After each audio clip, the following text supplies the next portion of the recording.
It's almost a month now since I was able to grab my PS5. After a long wait and way too many disappointing tries to get it from online shops, finally Twitter sent me a message. Run to Garris. And yep, we got it just one day before my birthday. So great next-gen consoles come with great responsibility. And not too many games. But there is one, and for this one I was waiting since first trailer. This one beat the hell out of me years ago on PS3. This one I never finished. The name is Demon's Souls. And damn it, I died and died and died many times, but it was fun and I love it. But before we start, my name is Tom and this is Replay New Old Games. Please subscribe my channel if you would like to see more materials like this in the future. Please comment my videos and let me know what do you like and dislike about it. Thank you. I know this review is a bit late now, but hey, how many people was able to grab PS5 in November? So let's start talking about Demon's Souls. Originally it was released on PS3 in February 2009, but only in Japan, few months later in US and finally in June 2010 in the rest of the world. It was first Souls-like game created by From Software, and after a huge success of this game we got series like Dark Souls, Bloodborne or Sekiro. And thank you for that From Software, because these games are just awesome. It is a hardcore RPG game, so you run around killing monsters, getting stronger, trying to find new gear and blah blah blah. Typical RPG game stuff. But there is a catch, and that's a good one. You know how all of the games now are super casual. You have your map showing where you are all the time, or a compass or a minimap, because sometimes even open a map is too hard for some players. You have a quest log that is always pointing you in the right direction, or checkpoints every 10 seconds.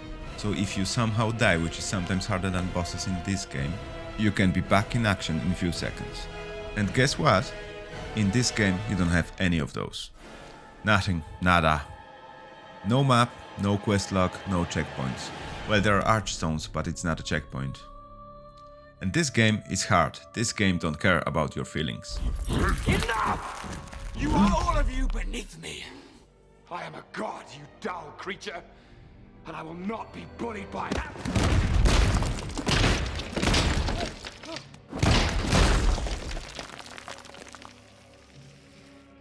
If you die, you lose all the souls you gathered from enemies and you respawn at the very beginning of the location. You still have a chance to retrieve them back if you get to the very spot where you died.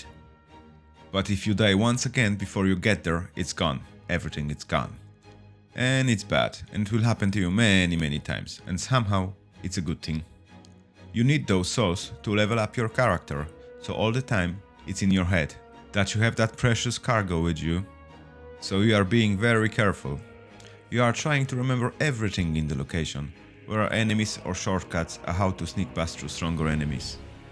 And all of this make this type of games unique, because you're learning the game and after 1 or 2 hours you just realize that you love it. You don't need a map or a compass or anything. All you need is your brain, because you're remembering everything, making a plan or thinking about what tactics you can use to go through the hard part of the location. In this game we have 5 different locations plus 1 tutorial location. 4 of those have 3 sectors and 3 main bosses to beat. And 1 location have 1 additional final boss, so 4 in total. So we have 16 strong and unique opponents to beat at the end of each sector. And what I love about them is that they are completely different from each other. You're probably going to die a few times before you beat one. There is usually 3 stages of a boss fight. First one, when you see him, so you're running around trying to escape or just run straight onto him and then die recklessly. Second one, when you're trying to figure out his moves and strengths. And the third one, when you finally beat the hell out of him. And god, I love the third one. There's not too many games where you can feel so good when you beat your opponent. This game is a remake of an old game that didn't look brilliant even in 2009. But hey, it's a PS5 and 2021 now, so it's totally different story. Game was recreated by studio named Bluepoint Games, and well done lads, it does look amazing. All the views, enemies and landscapes looks beautiful, or creepy, or disgusting, but a good disgusting. All the details or textures are super sharp. When I was attacked by a fire-breathing dragon for the first time, I have almost wet my pants, but it looked so beautiful. There was no game before where Dragon looks so cool and fire so real. If it comes to the sound, Sony didn't lie. If you play on your headset, you can tell without any problem from which direction enemies are coming or how far they are. There is no music during standard gameplay, and that's good, because you need to be careful all the time. And me, hearing steps of an enemy coming behind me, saved my life good few times. Music kicks in when we have a boss fight, and I love it.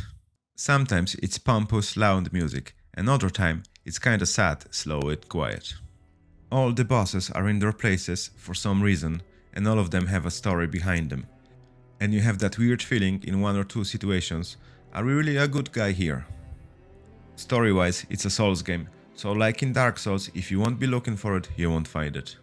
So you can actually run through the game with the only knowledge you got from the cinematics, or you can talk with every character you met and read the descriptions of every single item you can find to put the story together piece by piece. Anyway, without any hesitation, I can recommend this game to any owner of new Sony console. And definitely a must-play for any Souls-like games fan. And even if you played it already on PS3, World of Boletaria never looked and sounded that good.